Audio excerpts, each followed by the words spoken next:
when you open it, you should get something that looks like this. Is everyone kind of there? I actually put an audio, there's a folder in the ones I gave you with my lovely voice on it, which we're going to take a look at now. Because I thought, well, maybe everyone will have a microphone. So then I thought, well, how am I going to work around that? Then I thought, well, the point is not everyone knows how to speak in a microphone. It's what you get when you do that we need to worry about. So if you go File, and again, I'll talk about some of this stuff. Anything I don't talk about isn't important. Because when this opens up, people are going, what's up? It's not on the text. That's not very friendly. This is this is the key area. These little icons here. We all recognize these. It's these ones here. There's one or two of them that you might need. But for the most part, we're good to go. File. Open. Okay. This has changed. This is a recording in stereo. It's in stereo, and we know that because it says stereo over here. And there's two bars. Mono would be one. And these two bars are identical. So the same thing is going to the left ear and the right ear. And what we're looking at here is it's called a wave form. That is my voice pattern, saying the following when I click play. And up here is the time, okay, in seconds.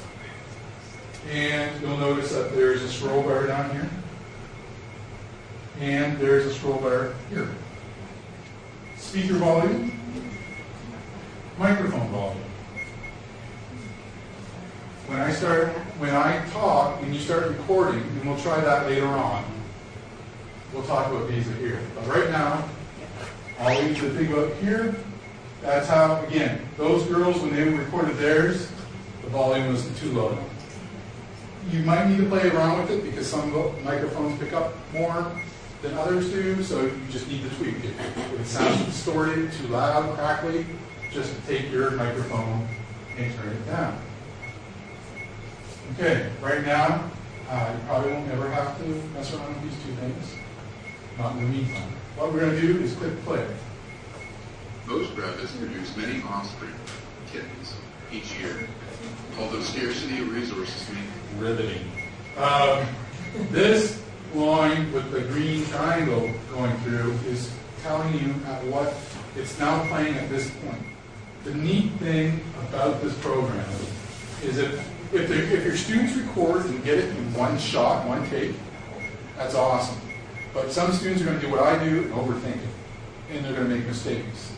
The neat thing is, you can actually go in, so I can click, say this area I messed up. So I play it. Although scarcity of resources may cause this potential to... Okay, potential. So I want to record that again. All I did there is I left clicked and held it, and I dragged, just like when you're selecting files. It highlights just that piece.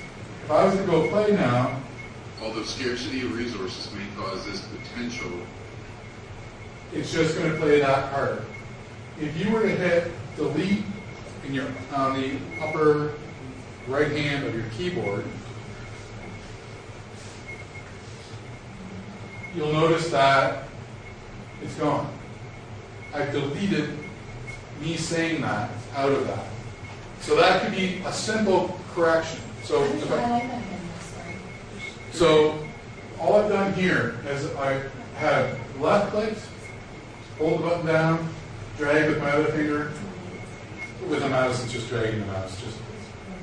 So that's the section. Maybe that was an example of a student who fucked the word up, but then corrected himself on the other side of it.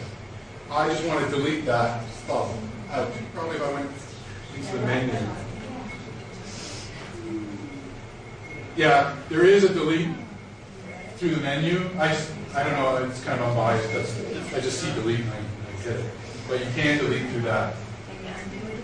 Yes, you can. You can undo a delete.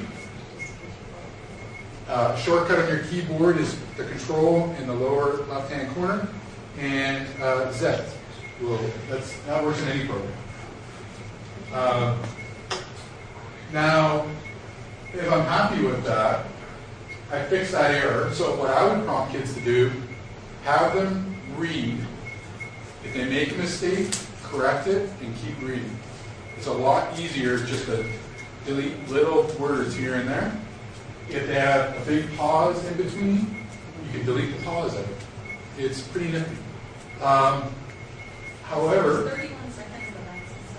nope, it's not. It's different than Sound Recorder, which is on your machines by default through Microsoft. It's a set amount of time. You can't edit, so you get a one-shot deal.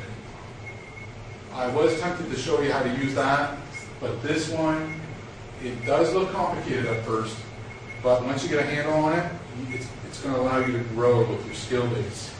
Because you can do things like add in, for example, I'm just going to show you an example. This is an example of a multi-layer soundtrack. All these little blips, those are the sound effects. And I can actually control where those sound effects go. So when I heard the word, when I had that image of me showering, well, it's not me showering. Pardon image. Yes. I timed it, or I looked at the marker, and it was at 17 seconds or whatever. And then I could move my sound effect so that it started a little bit before and a little bit. So try to keep it in that format and grow. Don't try to do everything at once. It's very tempting, especially if you're like me. That's a little anal tempting. So you want to have everything just right. That's the other thing. The biggest thing I took away from Jason Oler, don't strive for perfection. Just try to get the project done with the idea that you will build on the next project. And just keep it going like that. So these are multi-level. That's an example of where you're going to go. But this is where we are now. Say I recorded this, and then I go File, and this is all in a tutorial, and you can call me and email me, so don't get too overwhelmed. Export is a WAV. A WAV is just a type of audio file. And when you do that, it asks you where do you want to save it, and then I go save, and then that's what appears over here.